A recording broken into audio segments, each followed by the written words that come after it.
It's time for the Rick Smith Show. Now, here is the voice of the working class, Rick Smith.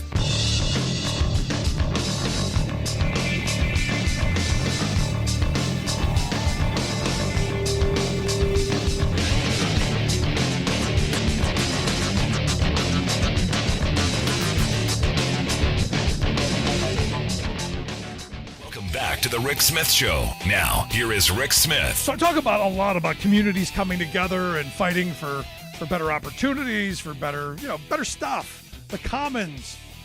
And tomorrow marks the 89th anniversary of workers in Toledo, Ohio doing that. It's the 89th anniversary of the auto light strike, the electric auto light strike. And a couple of years ago, we were there. There's a monument there, and had a couple of historians come in and share the stories about what happened and how the community came together. And it's one of those really important strikes that I thought we should mark the occasion by having, probably in my view, one of the top labor historians in the country come on and share his thoughts. That's why I've asked my friend Eric Loomis to come share some thoughts. He's a professor, historian, lawyer, guns and money blogger, but more importantly, the author of the most important book, A History of America in 10 Strikes. Eric, thanks for taking time for us. Well, thank you for having me. So, I look at the anniversary, the 89th anniversary of this, and for me, the message that came out of it was a community that pulled together that you maybe you don't see today. Yeah, I think that's right. I mean, the really short version of the story, and we can go into more detail if you want to, is that you had a bunch of workers who were trying to form unions who were working for this plant called the Electro Auto Light Company that basically made starters and other such things for the auto industry. They have some very initial unions. It's pretty tough. But the companies tried to crack down on that. They want to stop any unions from coming in at all. And what ends up happening, in short, is that the local community really comes out in full force. When they go on strike, there's some sort of radicals that come in to help them out, some ministers and some other pretty radical people, and they go on strike against the companies. The company throws the leadership into prison, and then they try to break the strike. They're going to bring in strike breakers, and when they do that, the community of Toledo, the masses of unemployed, this is 1934, it's very high unemployment, they come together and they basically stop the National Guard from opening the plant where the governor of Ohio had sent in the National Guard. There's pretty much a 5-day standoff. A couple of people actually die. The National Guard kills a couple of workers, and eventually the workers have a very big victory there. And it's one of the critical moments in that radical year of 1934 that lays the groundwork for the kind of big time social legislation that you see in the later 1930s, the National Labor Relations Act, the Social Security Act, the Fair Labor Standards Act, and other critical laws that basically create the outlines of dignified work for Americans. No, and I in talking about it, I was reminded that again the community did come together, but this is one of those times where the company threw everything they could and did all of the things that were very common. But out of it, as you pointed out, came this legislation because this stuff was going on across the country. These kind of moments were happening where there was unrest, and the unemployed who had, as I remember it, and you're the historian here, we're always used to break these strikes. We're always standing outside of the window, waiting to replace the people inside. And this is one of the few times where that didn't happen. Yeah, one of the interesting things about the early 30s is that when you see unemployment rise so high, at the peak of the Depression in the winter of 33, so a little more than a year before this, 25% of Americans were unemployed, and about 25% more were underemployed, were barely getting any work at all. And so there's this massive unemployment, and certainly there are cases you can find where unemployed people were brought into strikebreakers. But there is an unusual amount of solidarity actions that are taking place at that time. Unemployed workers marches, for example, demands for jobs, a kind of growing understanding coming out of the organizing culture of that time that working as a scab was not really going to pay off for you in any kind of meaningful way in terms of a long-term job or even a much of a short-term check for your family. And so you have these moments in which the unemployed sort of serve as a kind of general group, kind of a solidarity group with the workers, because what they're seeing is that all members of the working class are basically, they have the same interest at this point in time. And for once, they're really acting on it. And when they do act on that, it really leaves the companies with few cards to play. Yeah. Even when the state of Ohio brings in the National Guard, that level of resistance, really made a lot of people in Ohio think, how far do we really want to take this? And the Ohio National Guard, the Ohio political establishment really backs off of it. No, back in 2013, we did a labor history tour, went across the country and found stories like this. And we were in Kansas City at one of the auto plants. And the guy, took us upstairs and said, out of this window and in that field, there would be, 5,000 people waiting for someone to get fired to replace them. And everyone knew that if they were to go on strike, those 5,000 people would probably walk in the door. And that's why I think this is so important, because, at the time that was kind of prevalent in a number of places we went. So, in looking at, granted, this is 89 years ago, and I have people all the time say, well, we needed unions back then. What's the message in this for today? What do we take from what happened 89 years ago today? Well, I think that what we take from it is that when communities actually come together and engage in solidarity actions for workers that are on strike, that they can actually make a significant difference. The idea that, we are all these sort of passive observers that can't do anything to, really change the country, I think is something that really benefits the corporate elite, because we can. Because you see that over and over again, right? It doesn't even necessarily take that many people to really put a halt to various forms of exploitation, or at least to, make the forces of order respond in a different kind of a way. And you've seen this recently with things like the teacher strikes that we've seen all over the country and have continued to see in such as in Los Angeles last week or the other week, in that, these workers are going on strike for reasons that really touch the heart of the community.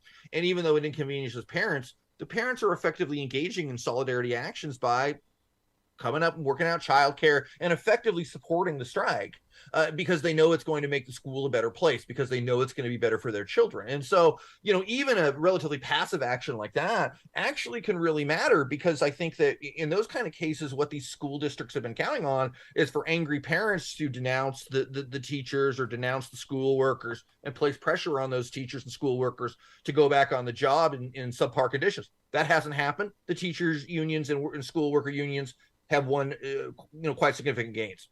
So I think that's just one example of the way that can work today. No, I think it's the message is important, because across industries, we should understand that the person who's walking on that picket line, we've got more in common with than the person standing up in that office window or in those corporate boardrooms.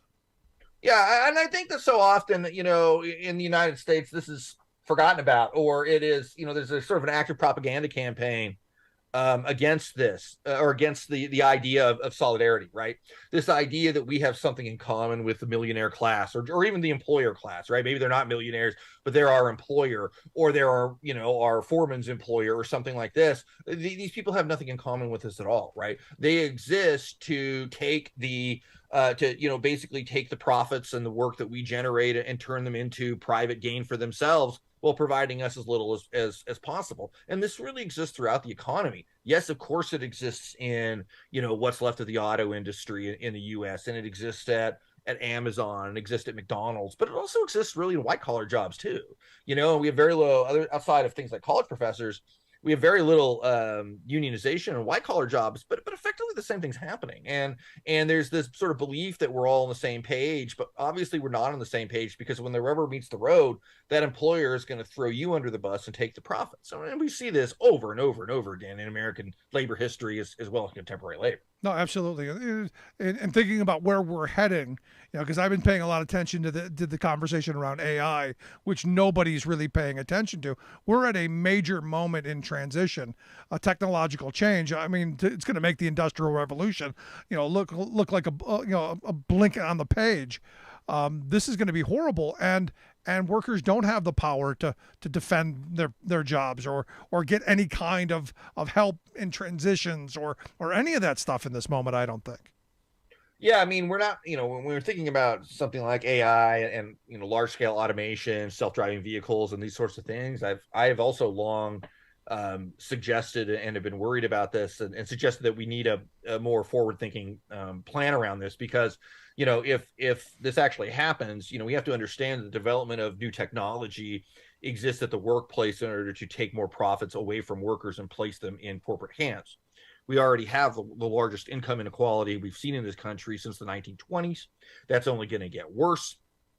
And I think, though, that right now what we don't have is a kind of politicized movement to say, provide a government guaranteed job for all workers, regardless of, this issue of automation. So go ahead and automate, but, we're going to find different ways to provide you with work, which, can incorporate certain things, say, that came out of the COVID experiments with direct funding of people, but also can sort of rethink what work really is so that people can still be providing people could be providing useful things to society in ways in which they can live a dignified life and get wages for it, even if maybe some of this other work is now being automated. But these are not conversations that very many people are having, and there's certainly the possibility there of a very rapid and very disturbing change that could be coming down the road much sooner than we think. If we don't have those conversations now, we're not really going to be prepared to deal with it. No, I'm right there with you. You're listening to the Rick Smith Show with Eric Loomis.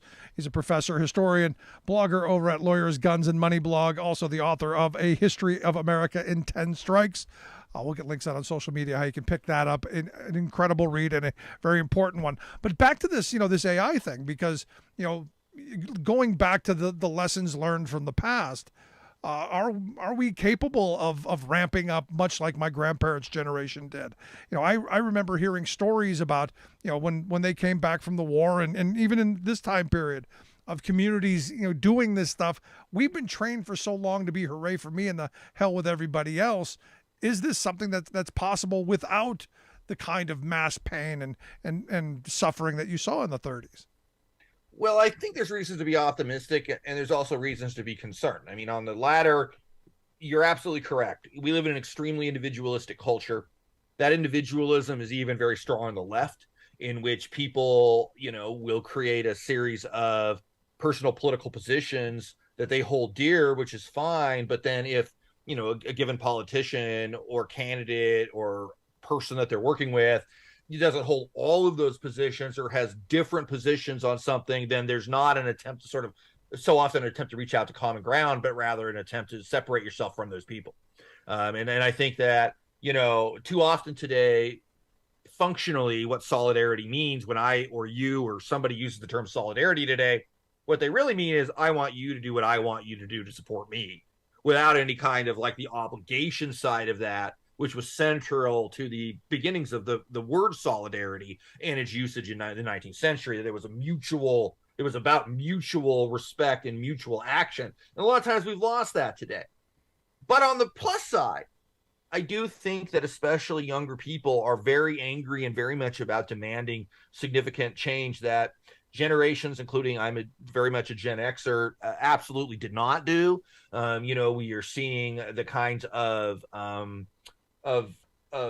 political upheaval caused by generations of this extreme individualism right now, as older generations, certainly the baby boomer generation, was very much reared on individualistic ideas, ironically, since they were built on the kind of collective framework that came out of the New Deal and the sort of solidarity that we were talking about with the auto light strike.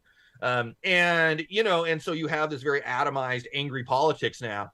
And I think that with younger people, even if they're haven't really quite been trained on how to necessarily work out ideas of solidarity, there is an inherent belief that a lot of things have to change and they have to change together. We're talking about climate change. We're talking about gun violence. We're talking about, trans issues, and we're talking about things like student debt and economic inequality as these young people go into a workplace that is tremendously unequal. Yeah, so some could argue we're already in that position of economic upheaval and pain and suffering for somewhere. It's almost a necessity, isn't it? Well, I think it absolutely is. I mean, I think that there's a lot of issues today in which, when I talk to my students, there's a sense of common sense politics here, right? That the environment should be protected, that we shouldn't be shooting each other, that, student debt shouldn't be a huge issue for them, that everybody should have access to a decent job. All of these things are sort of seen by a lot of, especially younger people, I think, as being something that should be above politics. And yet it's not. It's all bogged down in this by this, right-wing extremism and corporate domination of America that we've seen. And I think that, we are absolutely in a desperate situation on a lot of these issues, especially climate. And I think that this kind of coming together and this new sort of generation of people working together and of trying to come together, which I think you can really trace back to Occupy and move it through the Bernie Sanders campaign and through a whole bunch of other stuff, the Wisconsin protests back in 2010 to the teacher strikes now, that there's a kind of collective of sort of people figuring out how to do this again. And so I think that I feel good about what a lot of younger people are doing, but there is still that sort of structure at the top that's stopping that widely popular and necessary change for being able to take hold. Yeah. So last question I've got for you. What's the hope of the message coming out of the anniversary, the 89th anniversary of this electric auto light strike? What do you want people to take away from this? What's the takeaway here? The takeaway is solidarity. The takeaway is a real form of solidarity. A solidarity where you go out and you personally do something to help other people, not in a charitable way, but it's standing up for their rights, for their dignity, because you're all standing up for your rights and your dignity.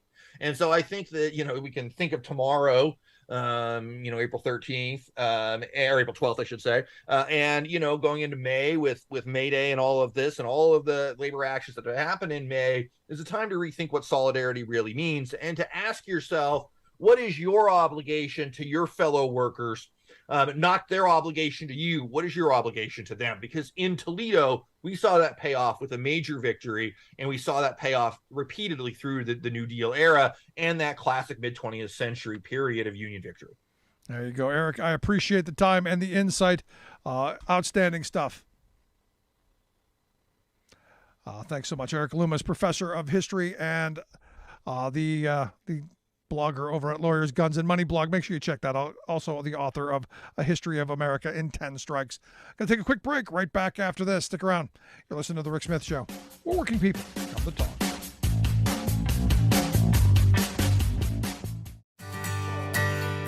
From the steel mills of Pennsylvania to the auto factories of Michigan to the modern makers movement, manufacturing makes our nation great. I'm Scott Paul, president of the Alliance for American Manufacturing. We bring business and labor together to advocate for policies that everyone can agree on. Together, we can strengthen manufacturing and create good-paying American jobs. Help us keep it made in America.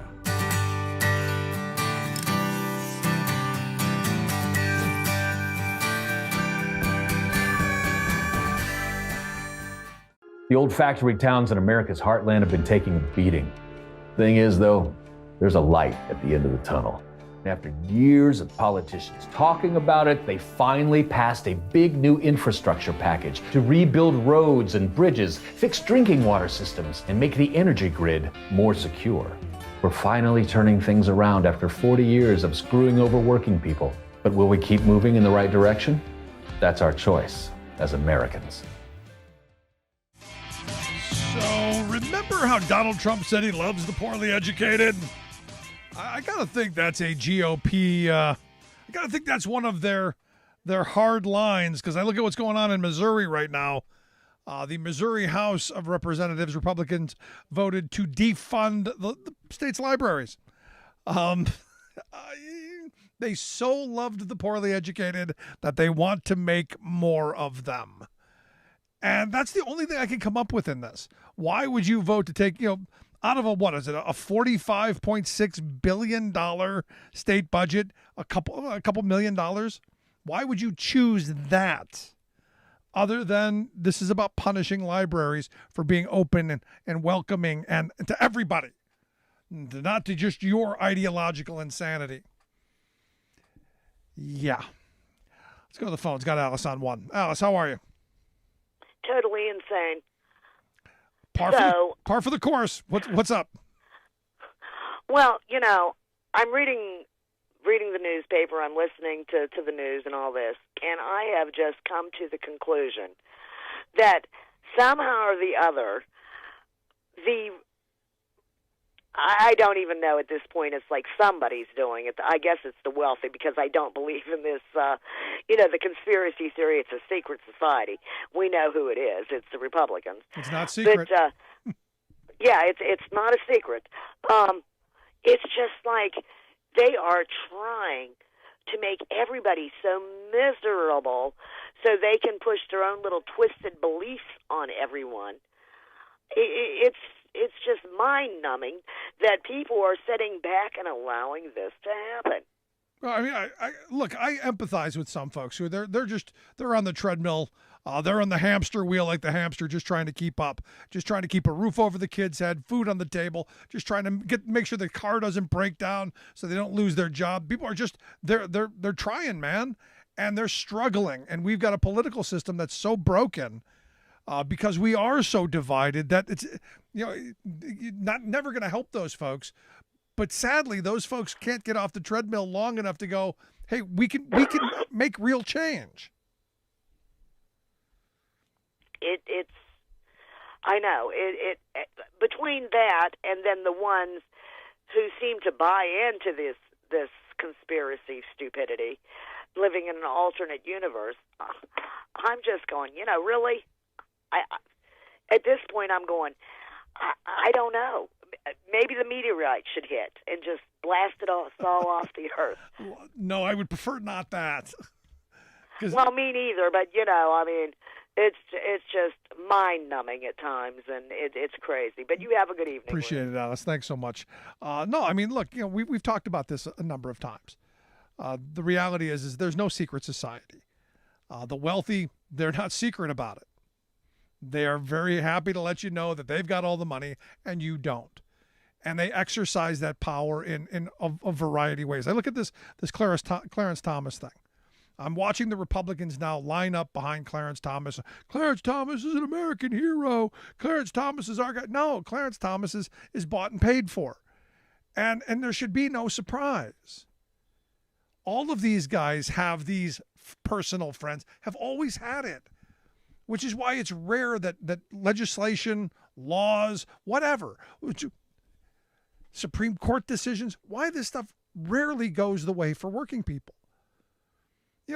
How do you defend a Supreme Court justice taking a $500,000 free vacation, a 9-day Indonesian free vacation on a yacht, $500,000? If you or I were to go on this trip, it cost us $500,000. But hey, he's got a friend.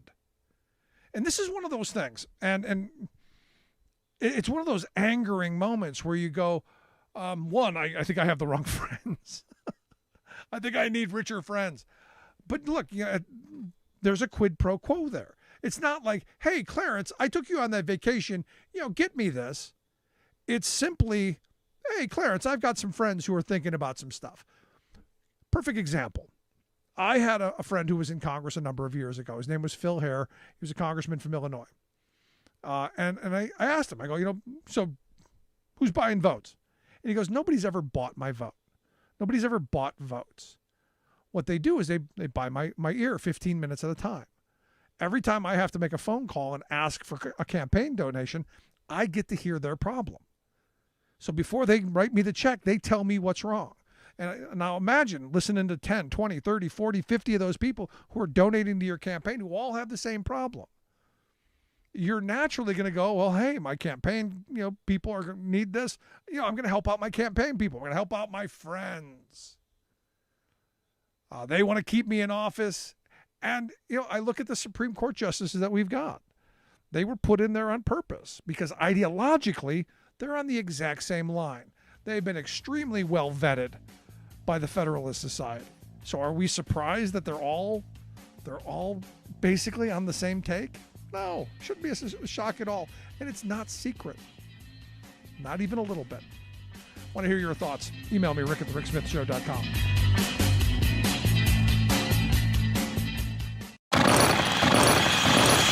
Indigenous people have been saying that we feel a shift in the climate for decades. Climate change is here. The time is now to pass the torch on to the next generation of clean energy warriors. We need to put the land back to work for our people. That means creating jobs for them to live and thrive in our communities. The time is now. Congress must invest in clean energy. I've been driving buses for 5 years, and my day-to-day routine is I wake up a little earlier than most people. I get on a bus, I go out, I pick up some students and make sure they get to school nice and safe. Here in Fairbanks, Alaska, that can be a challenge because of the winter weather and the icy roads. But I love the job. So the Teamsters are great. They provide us a lot of protections. They've always taken care of their people, made sure that our jobs were secure. We didn't have to worry about whether or not we'd have a job from day to day. And that's amazing because before we'd be working 4, 6, 8 hours a day and only earning minimum wage was real difficult to make a living. And then the Teamsters pushed a lot so we make something we can live off of and not have to have a second job. What absolutely gives me peace of mind, the union membership allows me to focus on this job without having to worry about whether or not my family is going to be taken care of. I'm Andrew Case and I'm proud to be Teamsters Local 959.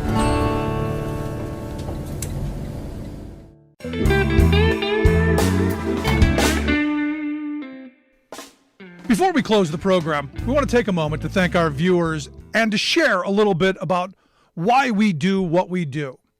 At The Rick Smith Show, we believe that media today is almost entirely controlled by corporate greed. So we have now 24-hour news channels. But instead of 24 hours of news, what we get is 1 hour repeated 24 times, and with tons of commercials creating obscene amounts of profits. Information once presented as a public service has now become a private commodity. So when lies make money, lies are what we get. We get a corporate-controlled rage machine feeding us anger and hate, trying to convince us that our problems are right, left, or red, blue, when they are and always have been up, down, the wealthiest 1% versus the rest of us. Our goal is to be an alternative to that machine, not as a news show with a fancy journalist out front, but as a talk show run by a union truck driver and a team of working-class heroes just like you. Everything we do, both what we get right and what we get wrong, is dedicated to advancing the interests of America's working families. No corporate ad buys, no think tanks, no focus groups, no talking points. We are media by working people for working people. Thanks for tuning in. We'll see you back here next time.